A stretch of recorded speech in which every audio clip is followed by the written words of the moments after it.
evening.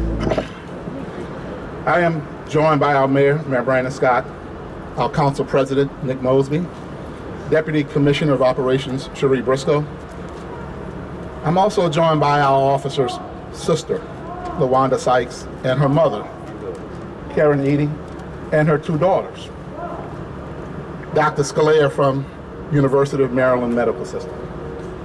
We're here today for a status update on our officer who was shot this morning at approximately 1:35 a.m. in the 4400 block of Pennington Avenue. Our officer's name is Kiana Holly.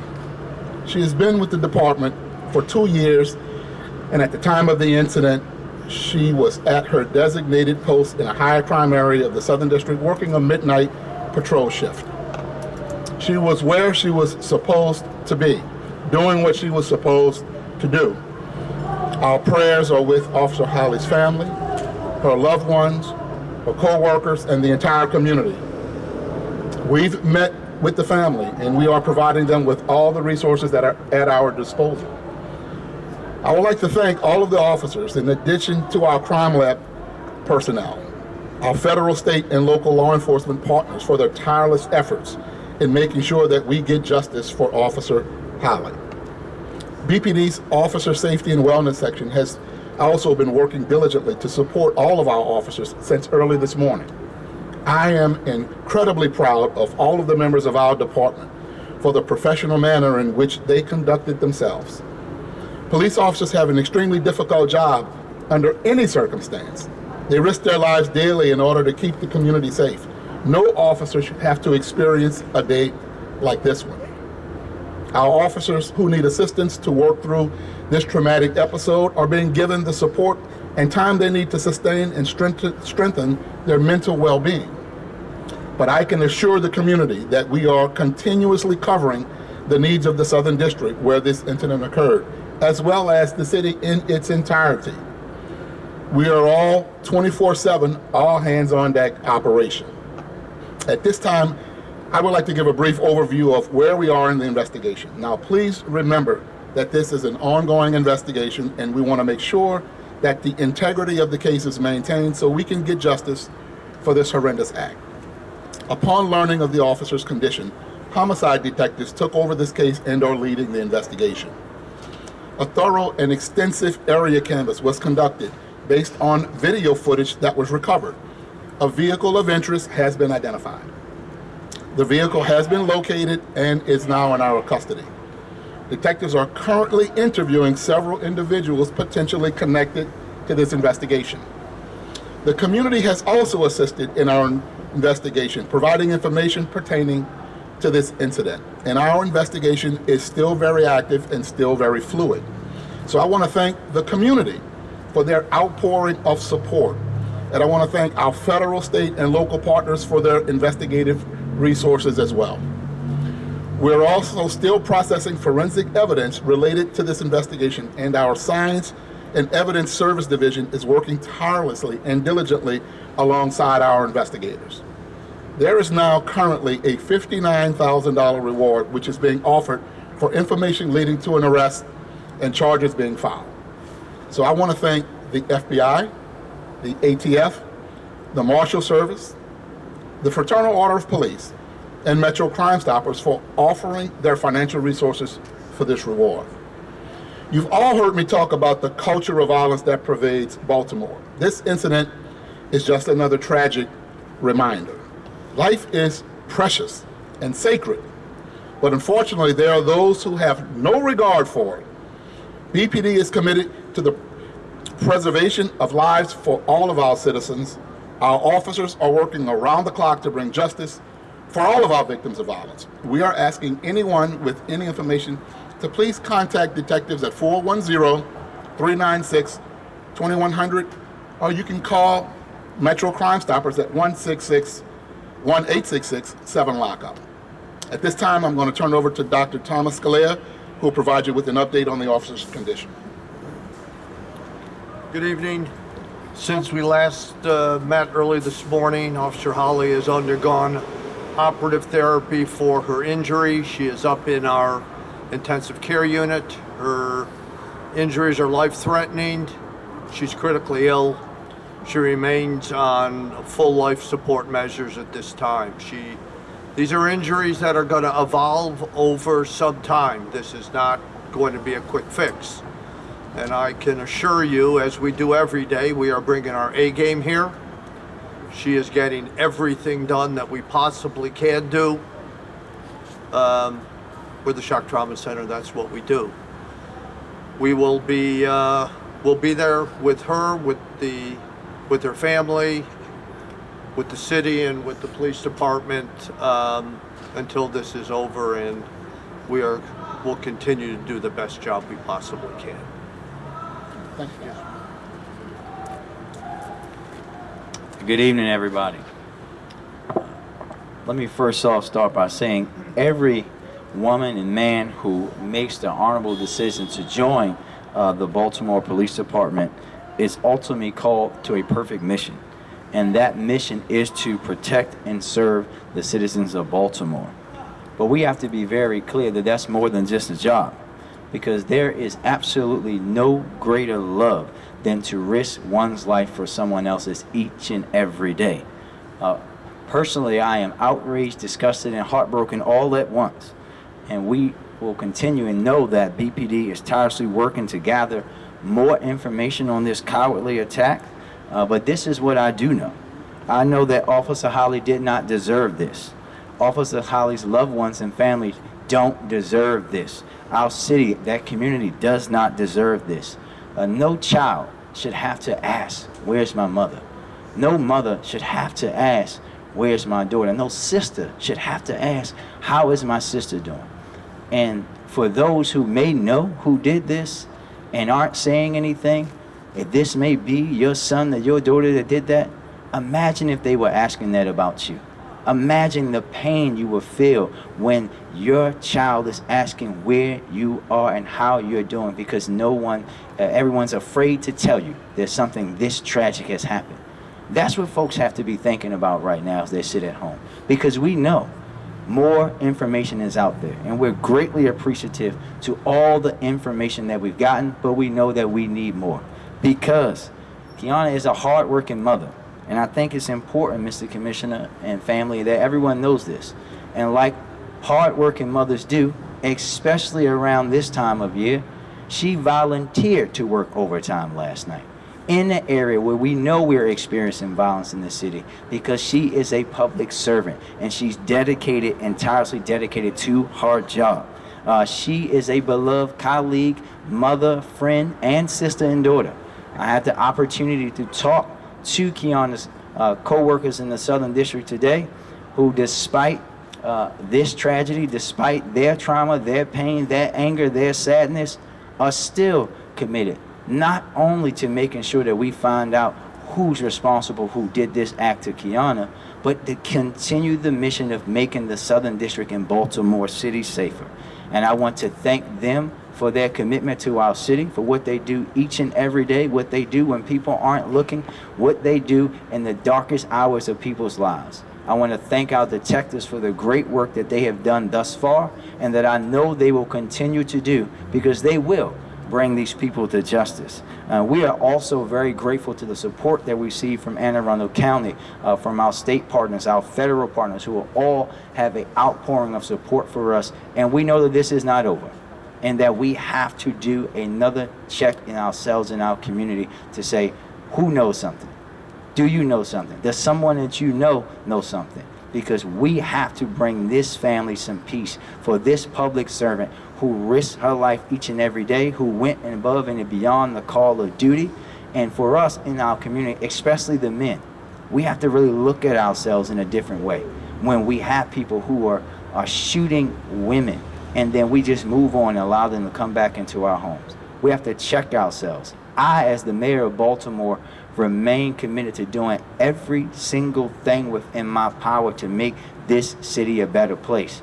But I ask that we all commit ourselves to that. Each and every one of us who say that we love this city, because we all collectively have to be better. And now I'm going to turn the microphone over to Officer Holly's sister, Ms. Sykes.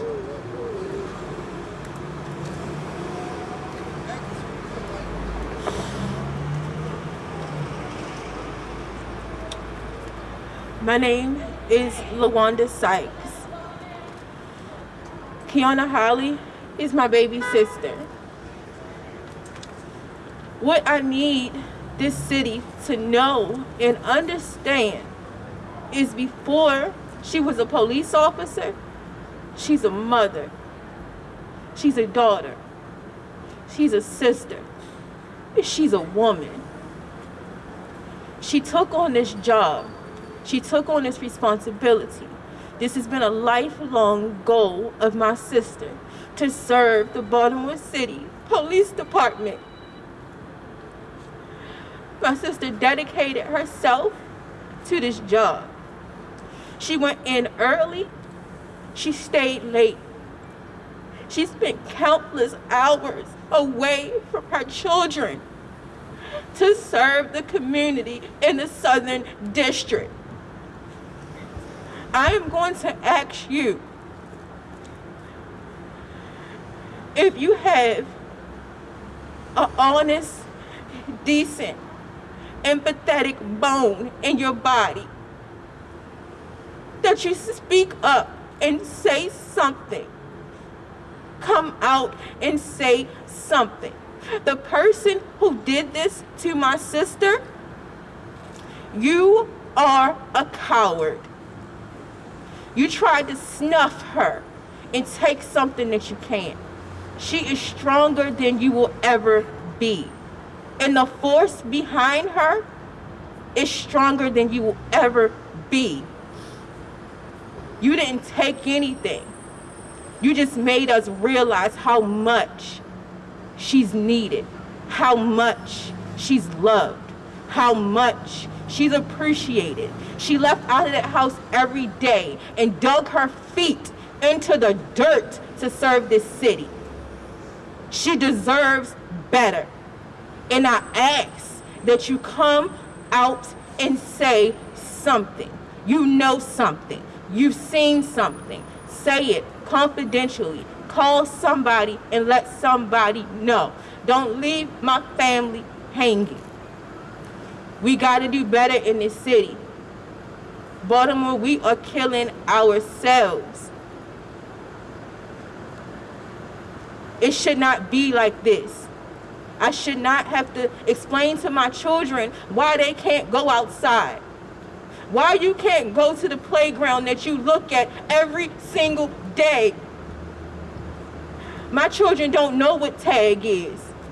They don't know what hot butter bean is. They don't skate outside. And a lot of children in this city don't do those things.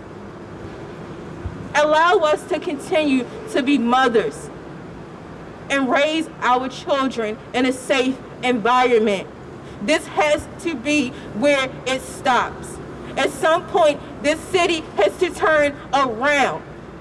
It's not just for my sister. It's for all the lost souls that we had this year. My sister is fighting for her life, and we will continue to fight for her and with her. I ask that you keep her covered, that you pray for her, that you pray for us. Understand that my sister, she's the yin to my yang, all I've ever known. She's the other part of me, and I refuse to give that up for anybody, especially a city who does not appreciate her. Step up, Baltimore, you can do better. Thank you.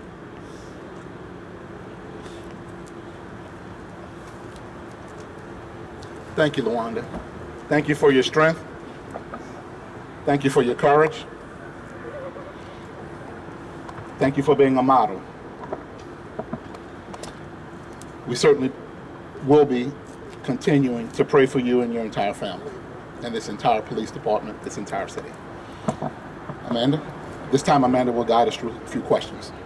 And take questions now. Please try to limit yourselves to 2 each and be succinct, and let's try to do this in an orderly manner.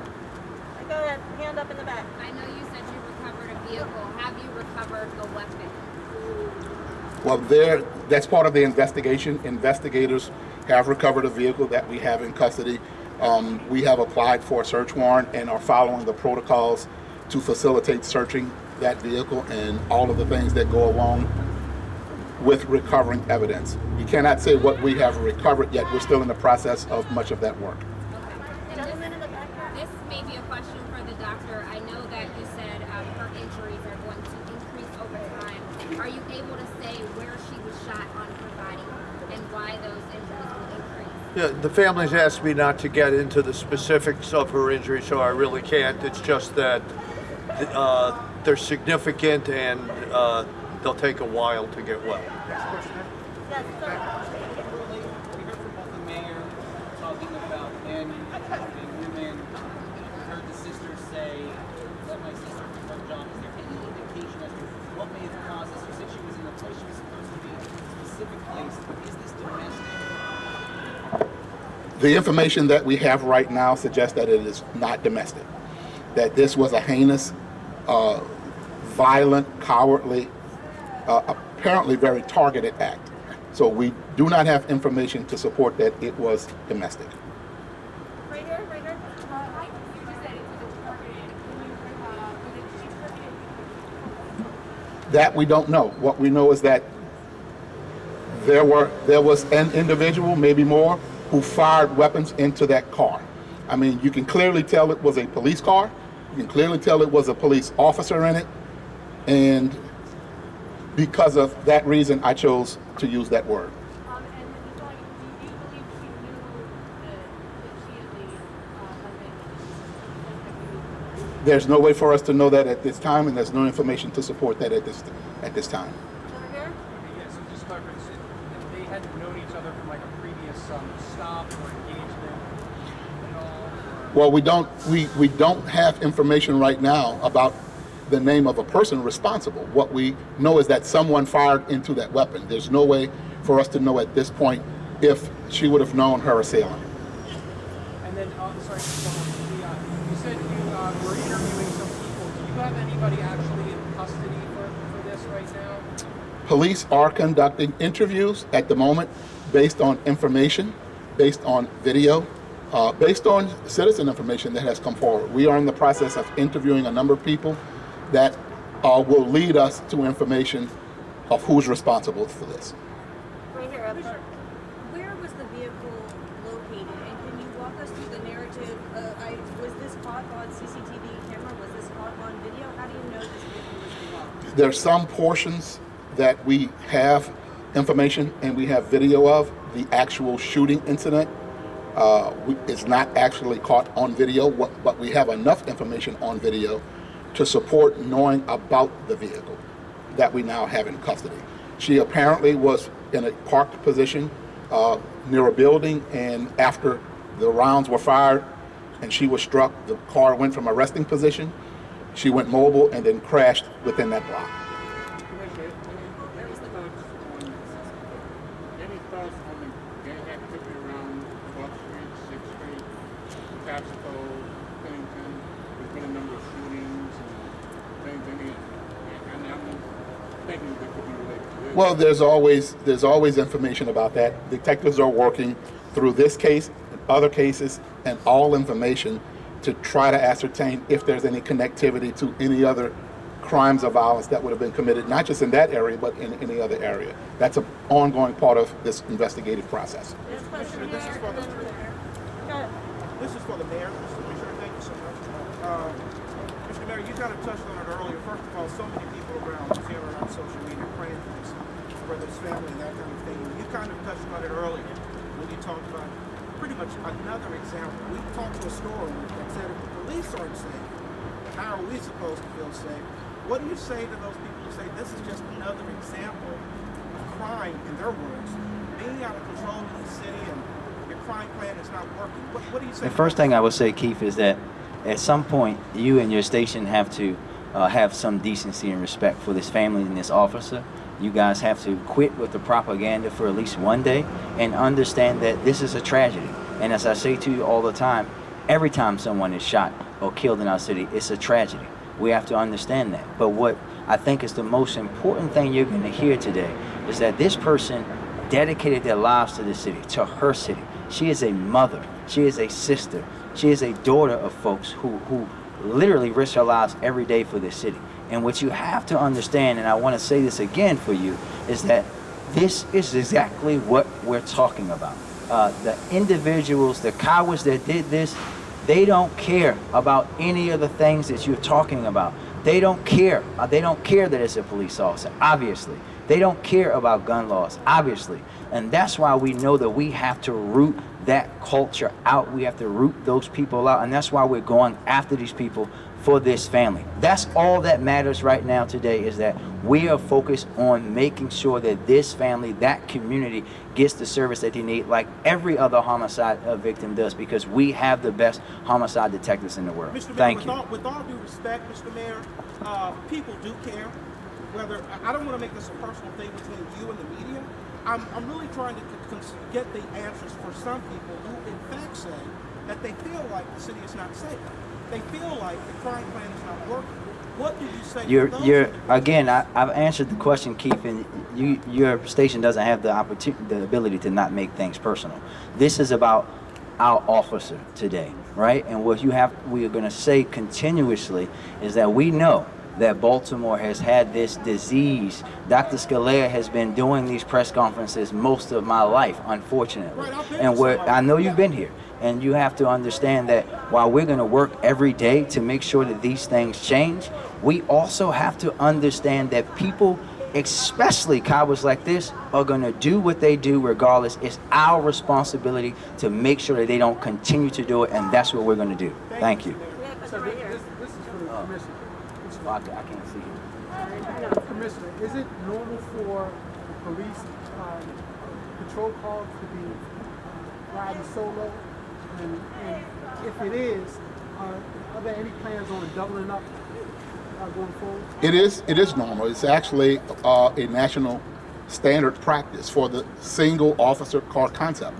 There are some proactive units where we have two officers in a car because they need a particular tactical advantage because of the type of work they do. But yes, here in Baltimore and in other cities, we use the single police officer per car concept. Many cities across America do it.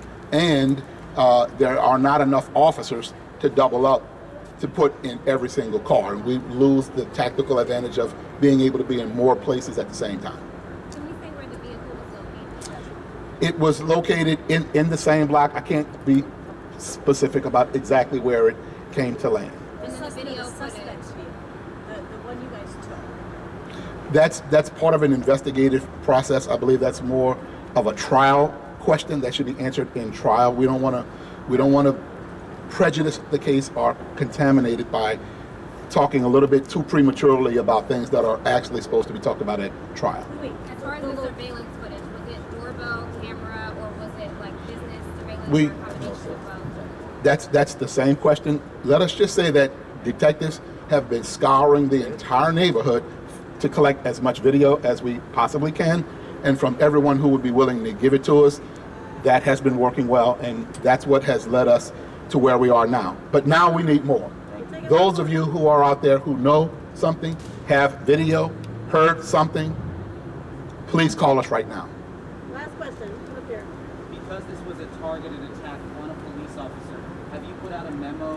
Is there a heightened alert for officers going forward until this person is caught? Well, the mayor and I and the mayor's team, my team, we went to roll call today at the Southern, number one, to console the officers, to offer them the support they need to make sure they are mentally prepared to go out and do this work today.